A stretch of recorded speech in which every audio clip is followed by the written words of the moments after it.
தௌஹீத் ஜமாத் கன்னியாகுமரி மாவட்டம் குளச்சல் கிளை சார்பாக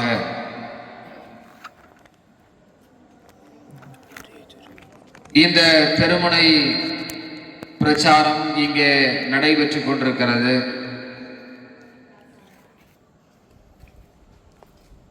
முன்மாதிரி முஸ்லிம் இளைஞர்கள் என்கிற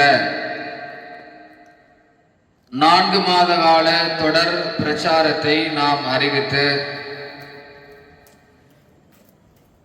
தமிழகத்தில் இருக்கிற முஸ்லிம்கள் வசிக்கிற எல்லா பகுதியிலேயும் இந்த பிரச்சாரத்தை நாம் செய்து கொண்டிருக்கிறோம். முன்மாதிரி முஸ்லிம் இளைஞர்கள் என்கிற இந்த தலைப்பு எதற்காக தேர்ந்தெடுக்கப்பட்டு முஸ்லிம் சமுதாயத்திற்கு மத்தியிலே அது குறித்து பிரச்சாரம் செய்யப்படுகிறது என்றால்,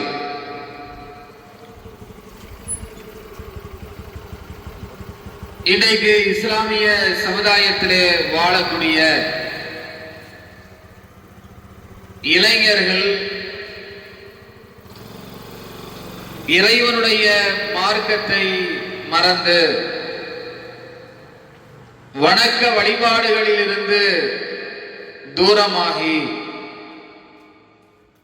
உலகத்திலே இருக்கிற கவர்ச்சியான ஒவ்வொரு காரியத்திற்கு பின்னாலும் தன்னுடைய இளமை பருவத்தை கழித்துக் கொண்டிருப்பதை நாம் ஒவ்வொருவரும் இன்றைக்கு பார்த்து கொண்டிருக்கிறோம். ஆனால் இஸ்லாமிய இளைஞர்கள் எப்படிப்பட்ட நிலையிலே இந்த உலகத்தில் வாழ வேண்டும், தங்களுடைய இளமை பருவத்தை எவ்வாறு கழிக்க வேண்டும், அப்படி கழிப்பதின் மூலமாக அவர்கள் அடையக்கூடிய அந்தஸ்துகள் என்ன என்பதை பற்றி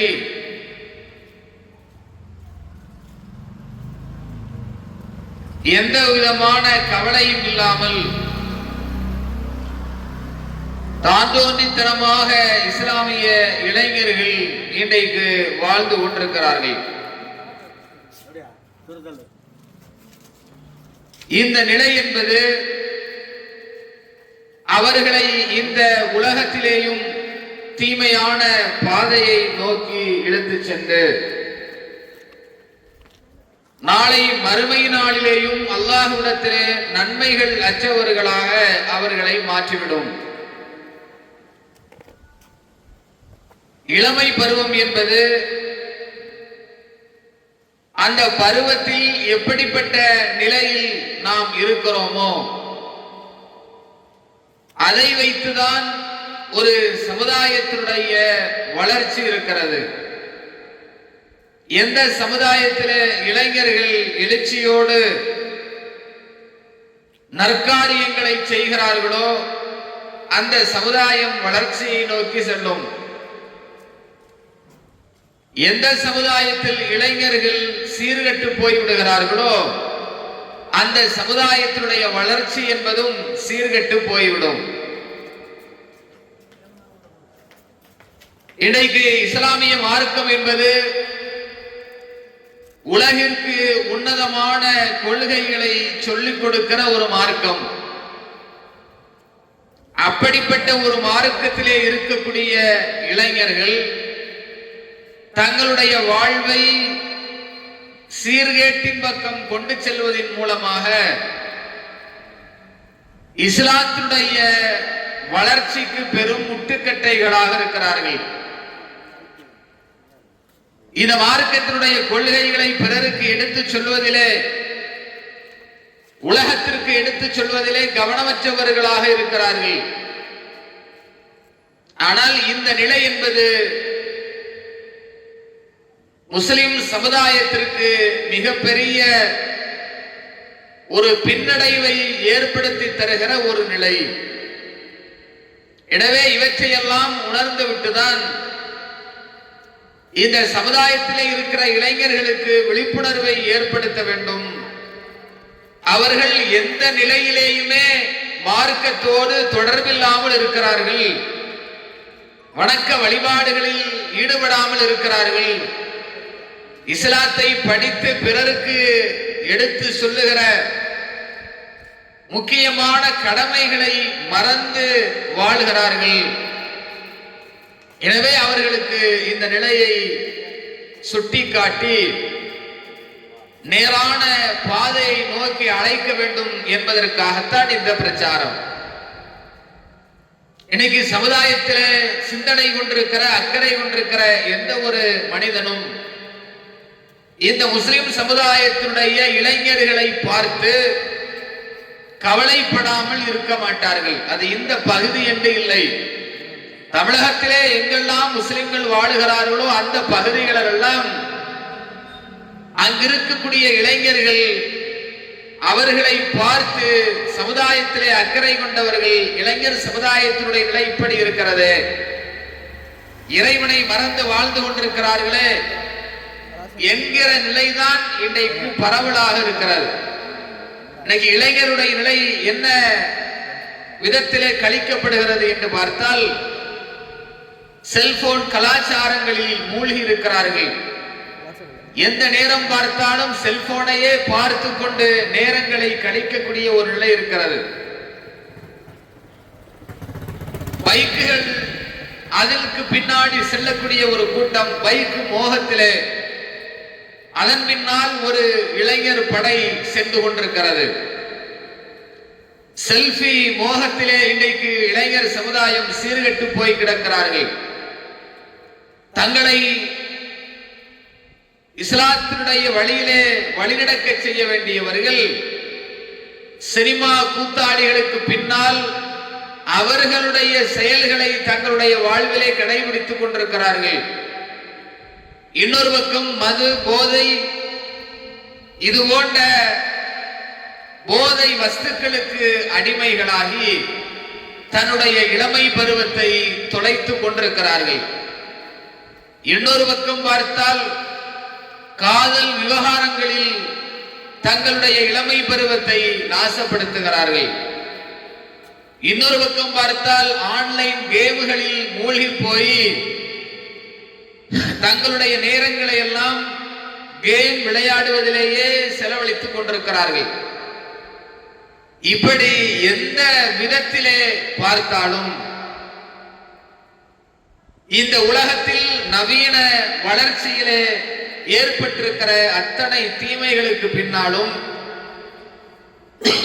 அணிவகுக்கக்கூடிய ஒரு நிலைதான் இளைஞர் சமுதாயத்திற்கு மத்தியிலே இருக்கிறது.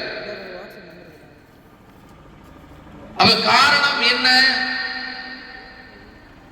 இஸ்லாத்தை நாம் சரியாக விளங்கிக் கொள்ளாததுதான் காரணம். இஸ்லாத்தை நாம் படிக்காததுதான் காரணம். நம்முடைய இலக்கு என்ன என்பதை உணராததுதான் இது மாதிரி சீர்கேட்டிலே நிலைத்திருப்பதற்கு காரணமாக அமைந்திருக்கிறது. நம்முடைய இளமை பருவம் என்றால் என்ன என்பதை உணர வேண்டும். அந்த இளமை பருவத்தில் நாம் செய்ய வேண்டிய கடமை என்ன என்பதை உணர வேண்டும். அந்த கடமையை செய்தால் நாளை மறுமையிலே அல்லாஹ் எப்படிப்பட்ட அந்தஸ்தை வழங்குவான் என்பதை உணர வேண்டும். நம்முடைய கடமையை மறந்தால் நாளை மறுமையில் அல்லாஹ் எப்படிப்பட்ட தண்டனைகளை தருவான் என்பதை உணர வேண்டும்.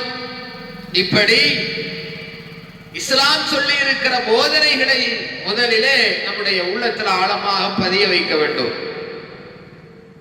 இளமை பருவத்தை பற்றி அல்லாஹ் திருமறை குர்ஆனிலே சொல்கிறான், அல்லாஹுல்லதீ ஹலகக்கும் மின் லாஃபின், அல்லாஹ் உங்களை பலகீனத்திலிருந்து படைத்தான். சும்ம ஜஅல மின் பாதி லாஃபின் குவா, பிறகு இந்த பலகீனத்திற்கு பிறகு உங்களுக்கு ஒரு சக்தியான ஒரு பருவத்தை, ஆற்றல் மிகுந்த ஒரு பருவத்தை வழங்கினான். சும்ம ஜஅல மின் குவத்தின் லாஃபம் வ ஷைபா, பிறகு அல்லாஹ் அந்த பலகீனத்திற்கு பிறகு, அந்த பலத்திற்கு பிறகு பலகீனத்தையும் முதுமையையும் உங்களுக்கு ஏற்படுத்தினான் என்று அல்லாஹ் திருமறை குர்ஆனில் மனிதனுடைய படைப்பை பற்றி சொல்லுகிறான். அந்த மனித படைப்பில் சிறுபிராயம் என்பது பலகீனமான ஒரு பிராயம் என்றும், முதுமை பருவம் என்பது பலகீனமான ஒரு பருவம் என்றும், அதற்கு இடைப்பட்டிருக்கிற இளமை பருவம் தான் ஆற்றல் மிகுந்த பருவம் என்று அல்லாஹ் சொல்லுகிறார். அப்ப ஒரு ஆற்றல் மிகுந்த பருவத்திலே இருக்கிற ஒரு இளைஞன் எப்படி வாழணும், அவனுக்கு இஸ்லாம் வழங்கி இருக்கிற அந்த அருளை அவன் எப்படி சிந்திக்க வேண்டும், மார்க்கத்தை அவன் எப்படி சிந்திக்கணும். ஒரு இஸ்லாமிய சமுதாயத்திலே வாழக்கூடிய ஒட்டுமொத்த மக்களில் சிறுவர்கள் இஸ்லாத்தை கடைபிடிப்பதில் அவர்களுக்கு பங்கு அதிகமா, ஒரு வயோதிகர்களாக இருக்கக்கூடியவர்கள் இஸ்லாத்தை கடைபிடிப்பதிலேயும் எடுத்துச் சொல்வதிலேயும் இருக்கிற அவர்களுக்கு இருக்கிற பங்கு அதிகமா, அல்லது இளமை பருவத்திலே இருக்கிற ஒரு மனிதனுக்கு இஸ்லாத்திலே அவனுக்கு இருக்கிற கடமை அதிகமா? யார் சிந்தனை ரீதியாகவும் தெளிவான ஆற்றல் வச்சிருக்கிறார்களோ, உடல் ரீதியாகவும் வலிமை பெற்றிருக்கிறார்களோ, அப்படிப்பட்ட நிலையில் இருப்பவர்கள் தான் அதிகமான பங்களிப்பை இந்த இஸ்லாத்திற்காக செய்ய வேண்டும். நபிமார்கள் இளமை பருவத்தில் தன்னை இறைவனுக்காக அர்ப்பணித்தார்கள். சஹாபாக்கள் இளமை பருவத்திலே தன்னை இஸ்லாத்திற்காக அர்ப்பணித்தார்கள். நல்லடியார்கள் தங்களுடைய இளமை பருவத்தை இறைவனுடைய நேசத்தை பெறுவதற்காக கழித்தார்கள். இவ்வளவு வரலாறுகள் நம்மிடத்தில் இருக்கிறது. இப்ராஹிம் அலைஹிஸ்ஸலாம் அவர்கள் இளமை பருவத்தில் தான் அல்லாஹ் ஒருவன் என்கிற ஏகத்துவ கொள்கையை எடுத்து சொல்லி அதற்காக அந்த சமுதாயத்தில் இருந்து வந்த எந்த எதிர்ப்பையும் சகித்துக் கொண்டு இந்த ஏகத்துவ பணியை செய்தார்கள். மூசா அலைஹிஸ்ஸலாம் அவர்களுக்கு இளமை பருவத்தில் தான் அல்லாஹ் இந்த நபி என்கிற பட்டத்தை அவர்களுக்கு வழங்குகிறான். அவர்கள் இறை பாதையில் தன்னுடைய வாழ்வை அமைத்தார்கள். யூசுப் அலைஹிஸ்ஸலாம் அவர்கள் இளமை பருவத்திலே இருக்கும் பொழுதுதான் இறைவனுக்காக தன்னை ஒழுக்க சீலராக இந்த உலகத்திலே வாழ்ந்து காட்டினார்கள். இப்படி இந்த இஸ்லாத்தினுடைய வரலாறுகளை நாம் படித்து பார்க்கும் பொழுது இந்த இஸ்லாத்தை வளர்ப்பதில், இந்த இஸ்லாத்தை உலகத்திலே எடுத்துச் சொல்வதில், அந்த இஸ்லாத்தினுடைய போதனைகளை கடைபிடிப்பதில் அதிகமான பங்காற்றியவர்கள் இளைஞர்கள் தான். இளமை பருவத்தை அவ்வளவு சிறப்பாக கழித்திருக்கிறார்கள். நபிகள் நாயகத்துடைய தோழர்கள் இளமை பருவத்திலே இந்த இஸ்லாத்தை ஏற்றுக்கொண்டு பெரும் தியாகங்களை செய்திருக்கிறார்கள். திருமறை குர்ஆனை மனனமிட்டிருக்கிறார்கள். மனனமிட்ட திருமறை குர்ஆனை பிறருக்கு எடுத்துச் சொல்லக்கூடியவர்களாக இருந்திருக்கிறார்கள். அப்படிப்பட்ட வரலாறுகளை எல்லாம் பார்க்கிறோம். ஆனா இன்னைக்கு இருக்கிற அந்த வழியில் வந்திருக்கிற இஸ்லாமிய இளைஞருடைய நிலை என்ன? சஹாபாக்கள் பள்ளிவாசல்ல அதிகமான தொடர்பை ஏற்படுத்தி இருந்தாங்க. அந்த இளைஞர்கள் சஹாபாக்களை பற்றி சொல்லும் பொழுது பள்ளிவாசல்ல சில இளைஞர்கள் இருப்பார்கள். அவர்கள் குர்ஆனை தானும் படித்து பிறருக்கும் கற்றுக் கொடுப்பார்கள். அவர்கள் இரவு நேரங்களில் இது மாதிரி செய்வாங்க. பகல் நேரங்களிலே பள்ளிவாசலிலே தண்ணீரை கொண்டு வந்து நிரப்புவார்கள். வெளியில வேலைக்கு சென்று அதன் மூலமாக கிடைக்கிற அந்த ஊதியத்தில் ஏழைகளுக்கு உணவு வழங்குவார்கள் என்று இளமை பருவத்தை கழித்த சஹாபாக்களுடைய வரலாற்றை நாம ஹதீஸ்களிலே படிக்க முடிகிறது. இப்படி வாழ்ந்த இந்த சமுதாயத்தில் தான் இன்றைக்கு இருக்கிற இளமை பருவத்திலே வாழுகிற ஒவ்வொரு இளைஞனும் இளைஞியும் இந்த இஸ்லாத்தினுடைய வாடையை கூட நுகராத அளவிற்கு தூரமான வழிகேட்டிலே போய் கொண்டிருக்கிறார்கள். வணக்க வழிபாடு என்றால் என்ன என்று மறந்து வாழ்ந்து கொண்டிருக்கிறார்கள். அல்லாஹுவை வணங்குகிற விஷயத்திலே பாராமுகமாக இருக்கிறார்கள். பள்ளிவாசல் தொடர்பு இல்லை. இன்னைக்கு பள்ளிவாசல் எத்தனை பள்ளிவாசல்கள் நம்முடைய முஹல்லாவில் இருக்குது. அந்த பள்ளிவாசல்களில் எல்லாம் நீங்க போய் பாருங்க, இளைஞர்கள் அங்க இருப்பாங்களா? இளைஞர்கள் அந்த பள்ளிவாசலே ஒவ்வொரு நேர தொழுகைக்கும் அங்க சங்கமிக்கிறார்களா, படையெடுக்கிறார்களா என்றால் இல்ல, வயதானவர்கள் தான் இருப்பார்கள். அப்ப ஏன் இந்த நிலை? அல்லாஹ்வுடைய அந்த எச்சரிக்கையை அவர்கள் உணராமல் வாழ்ந்து கொண்டிருக்கிறார்கள். தன்னுடைய இலக்கை புரியாமல் வாழ்ந்து கொண்டிருக்கிறார்கள். ஏதோ இந்த உலக வாழ்க்கை தான் நிரந்தரமானது என்பது போல நினைத்து வாழ்ந்து கொண்டிருக்கிறாங்க. மறுமையை பற்றி அந்த அச்சம் அவருடைய உள்ளத்துல ஊட்டப்படாதனுடைய விளைவுதான் அவர்கள் வழிகட்டு போறதற்குண்டான காரணம். அல்லாஹ் திருமறை குர்ஆனிலே நமக்கு சொல்லி காட்டுகிறான், நீங்கள் மார்க்கத்தை புறக்கணிக்கக்கூடியவர்களாக இருக்கக்கூடாது என்று சொல்லுகிறான். யாருக்கு? ஒட்டுமொத்த மனித சமுதாயத்திற்கும் அல்லாஹ் சொல்லல.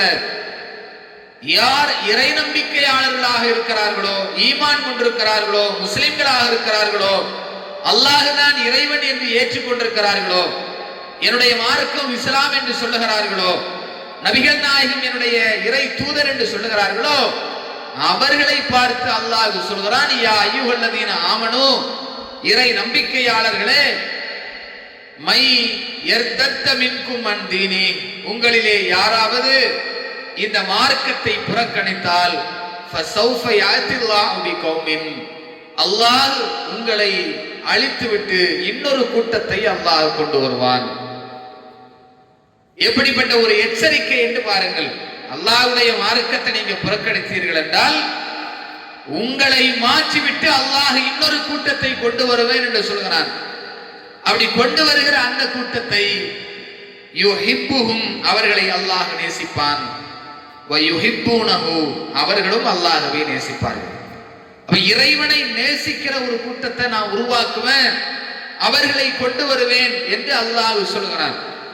எவ்வளவு பெரிய ஒரு எச்சரிக்கைன்னு பாருங்க. நீ மார்க்கத்தை புறக்கணித்தால் உனக்கு பதிலாக இன்னொரு கூட்டம் அல்லாஹுவால் கொண்டு வரப்படும். அவங்க அல்லாஹுவை நேசிக்கக்கூடியவங்களா இருப்பாங்க, இறை பாதையிலே தங்களை அர்ப்பணிக்கக்கூடியவர்களாக இருப்பார்கள். அப்படிப்பட்ட கூட்டத்தை அல்லாஹ் கொண்டு வருமா என்று திருமறை குர்ஆனிலே அல்லாஹ் சொல்லுகிறான். அப்ப நாம இந்த எச்சரிக்கையை கவனத்திலே கொள்ள வேண்டும். நாம் நம்முடைய இளமை பருவத்தை இறைவனை மறந்து நாம செலவழித்துக் கொண்டிருந்தால், வணக்க வழிபாடுகளிலே ஈடுபடாமல் நாம கழித்துக் கொண்டிருந்தால், செல்போன்ல இருக்கிற தீமைகளிலேயே பார்த்து அதிலேயே மூழ்கி கொண்டிருந்தால், இன்னபிற தீமையான காரியங்களை நம்முடைய வாழ்க்கையில் நடைமுறையாக நாம நடைமுறைப்படுத்திக் கொண்டிருந்தால், ஒரு கட்டம் வரைக்கும் தான் அல்லாஹ் பார்த்து கொண்டே இருப்பான். அதற்கு பிறகு இறைவன் என்ன செஞ்சு விடுவான்? நம்மை அல்லாஹ் தூக்கி எறிந்து விட்டு இன்னொரு கூட்டத்தை அல்லாஹ் கொண்டு வந்து விடுவான். அப்ப நாம் நம்முடைய வாழ்வை சீர்படுத்திக் கொள்ள வேண்டும். இறைவனால் வழங்கப்பட்ட இந்த அருளை, இந்த நேர்வழியை சரியாக நாம் பயன்படுத்தணும். நாம் இந்த உலகத்திற்காக வாழக்கூடியவர்கள் அல்ல, மறுமையை நோக்கி பயணப்படக்கூடியவர்கள். அப்ப அந்த மறுமைக்காக வேண்டி வாழ வேண்டும். இந்த உலகத்திலே வணக்க வழிபாடுகளில் அதிகம் கவனம் செலுத்த வேண்டும். நபிகள் நாயகம் சொன்னார்கள், நாளை மறுமை நாளில் அல்லாஹ் அரிசினுடைய நிழலில் ஒரு 7 சாராருக்கு நிழல் கொடுப்பான். அந்த 7 சாரார்ல ஒரு கூட்டத்தார் யார் என்றால், ஷாபுன் நஷாஃபி இபாதத்தி ரப்பி, தன்னுடைய இறை வணக்க வழிபாடுகளில் யார் மூழ்கி போயிருக்கிறானோ அப்படிப்பட்ட ஒரு இளைஞனுக்கு அல்லாஹ் மறுமையிலே அரிசினுடைய நிழலை வழங்குவான் என்று நபிகள் நாயகம் ஸல்லல்லாஹு அலைஹி வஸல்லம் அவர்கள் சொன்னார்கள். எவ்வளவு பெரிய அந்தஸ்துன்னு பாருங்க. நாம் இறை வணக்க வழிபாட்டில் ஈடுபட்டால், அல்லாஹுவை வணங்குவதிலே கவனம் செலுத்தினால், இளமை பருவத்திலே நமக்கு ஏற்படுகிற, நாம் சந்திக்கிற தீமைகளை எல்லாம் களைந்து விட்டு அதுல ஆர்வம் செலுத்தாம நாம அல்லாஹ்வுடைய வணக்க வழிபாட்டிலே கவனம் செலுத்தினால், மறுமையில் அல்லாஹ் தன்னுடைய அரிசிக்கு கீழாக அந்த இளைஞனுக்கு நிழல் கொடுப்பான். இது எவ்வளவு பெரிய பாக்கியம்! இன்றைக்கு இருக்கிற இந்த நேரத்தில் இருக்கிற ஒவ்வொரு இளைஞனும் சிந்திக்க வேண்டும், இந்த பாக்கியம் நமக்கு கிடைக்கக்கூடிய நிலையில்தான் நம்முடைய வாழ்வு இருக்கிறதா? நாம இந்த நிலையில தான் நாம வாழ்கிறோமா? நாம் செய்யற ஒவ்வொரு செயல்பாடும் மறுமையில் அரிசினுடைய நிழலை பெற்றுத்தரக்கூடிய செயல்பாடா, அல்லது இறைவனிடத்திலே கடும் கோபத்தையும் தண்டனையையும் பெற்றுத் தருகிற செயல்பாடா என்று பார்க்க வேண்டும்.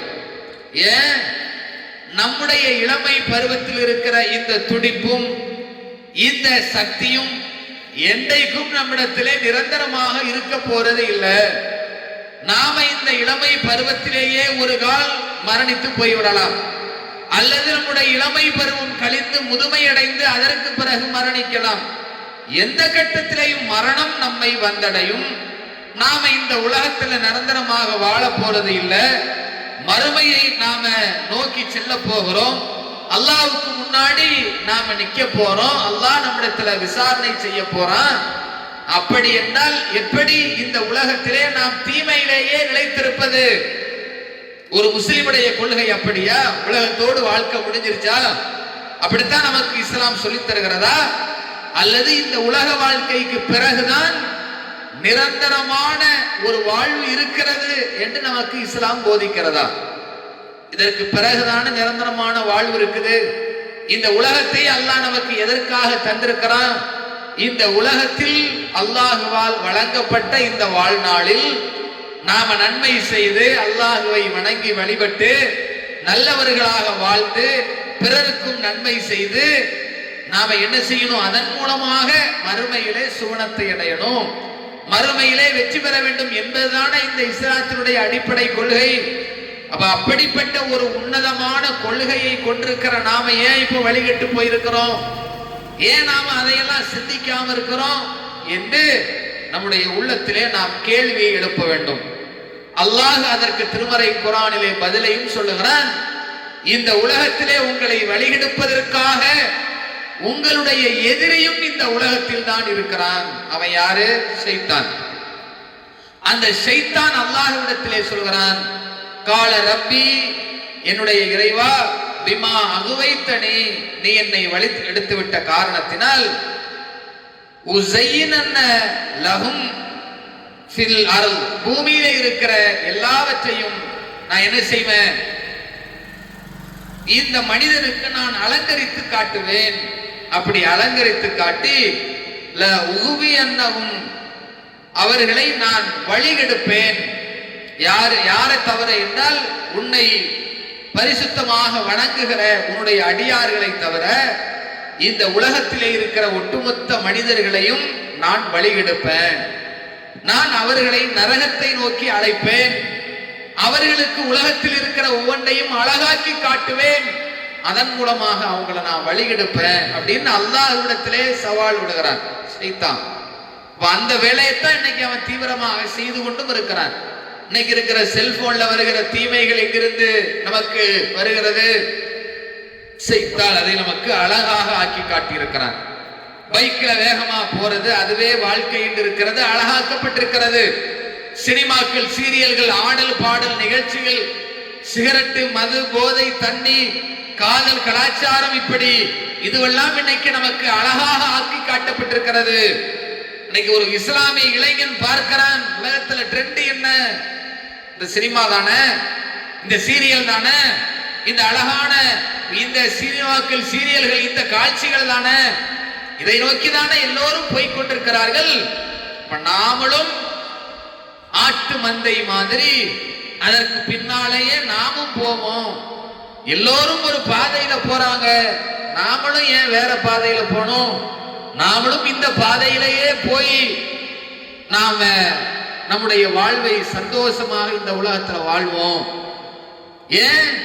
அவர்கள் சந்தோஷமாகத்தானே வாழுகிறார்கள். சினிமாவுக்கு பின்னால, சீரியலுக்கு பின்னால, செல்போனுக்கு பின்னால, கேமுக்கு பின்னால போறவர்கள் அவங்க உண்டு, அவங்க பாடு உண்டு அப்படின்னு அவங்க ஜாலியாக வாழ்ந்துகிட்டு இருக்கிறாங்க. நாமும் அவர்களை போட்டு வாழுவோம் என்று நினைக்கிறான். ஆனால் அவன் நாளை மறுமையை அவன் என்ன செய்யல, தன்னுடைய உள்ளத்துல அவன் ஆழமாக பதிய வைக்கல. அவர்களுக்கு அல்லாஹ் நேர்வழியை வழங்கவில்லை, ஆனால் நமக்கு வழங்கி இருக்கிறான. நாம இஸ்லாத்தை கடைபிடிக்கவர்களாச்ச, நமக்கு என்று கொள்கைகள் இருக்கிறதே, கோட்பாடு இருக்கிறதே, நமக்கென்று பல கடமைகள் இருக்கிறது என்பதை மறந்து விட்டான். இன்னைக்கு ஒரு இஸ்லாமிய இளைஞன் தனக்கு என்ன கடமை இருக்கிறது என்பதையே மறந்திருக்கிறான். அல்லாஹுவை முதல்ல நாம வணங்க வேண்டும், அது நமக்கு இருக்கிற மிகப்பெரிய கடமை. அல்லாஹுக்கு இணை கற்பிக்காமல் அல்லாஹுவை வணங்கணும். வணக்க வழிபாடுகள் செய்யணும். இந்த இஸ்லாத்தை பிறருக்கு எடுத்து சொல்ல வேண்டும். நன்மையை ஏவி தீமையை தடுக்கணும். பிறருக்கு நல்லது செய்ய வேண்டும், பிறருக்கு உபகாரம் செய்ய வேண்டும், தாய் தந்தையருக்கு உபகாரம் செய்யணும், நம்முடைய உற்றாருக்கு ஊராருக்கு சமுதாயத்திற்கு நன்மை செய்ய வேண்டும். எவ்வளவு பெரிய கடமைகளை எல்லாம் இஸ்லாம் நமக்கு வழங்கி இருக்கிறது. அதையெல்லாம் அவன் பார்க்காம, அதையெல்லாம் சிந்திக்காம இன்னைக்கு சீர்கேட்டுல போய்கிட்டு இருக்கிறான. இந்த நிலை தொடரும் என்றால் அல்லாஹ்வுடைய பிடி நம்மிடத்திலே வந்து சேரும். அல்லாஹ் ஒரு கட்டம் வரைக்கும் தான் பார்த்துக்கிட்டே இருப்பான். இந்த வாழ்நாளில் உனக்கு சிந்திக்கக்கூடிய ஆற்றலை அல்லாஹ் வழங்கி இருக்கிறான்.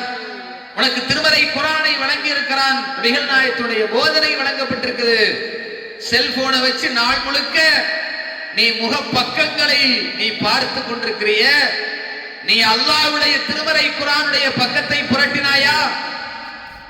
இன்ஸ்டாகிராம்ல ரீல்ஸ பார்த்துக்கிட்டு இருக்கிறிய. நீ நபிகள் நாயகத்துடைய போதனையை என்னைக்காவது பார்த்தாயா? நீ இன்னும் பிற சமூக வலைதளங்களிலே மூழ்கி கிடக்கிறாயே. இஸ்லாத்தினுடைய வழிமுறைகளை, இஸ்லாத்தினுடைய வாழ்வியலை நீ படிச்சிருக்கிறியா? திருமறை குர்ஆனை நீ படிச்சியா? ஏன் படிக்கல? அவ உன்னை சைத்தான் வழிகெடுத்துக் கொண்டிருக்கிறான். தீமையில் மூழக்கூடியவர்களாக அவன் நம்மை கவனத்தை திசை திருப்பிக் கொண்டிருக்கிறான். அப்ப இது நமக்கு மிகப்பெரிய பாதிப்பு. யதார்த்தத்தை மறந்து வாழ்கிறோம், உண்மையை மறந்து வாழ்கிறோம். நமக்கு வருகிற மிகப்பெரிய ஒரு ஆபத்தை உணராமல் வாழ்ந்து கொண்டிருக்கிறோம். இந்த உலகத்துல இந்த நிலையில வாழ்ந்து மரணிக்கிறோம்னு வைங்க, நாளை மறுமையில் அல்லாஹ்வுக்கு முன்னாடி போய் நிற்கும் பொழுது அங்க என்ன நமக்கு நடக்கும்? அங்க போய் வணக்க வழிபாடு செய்ய முடியுமா?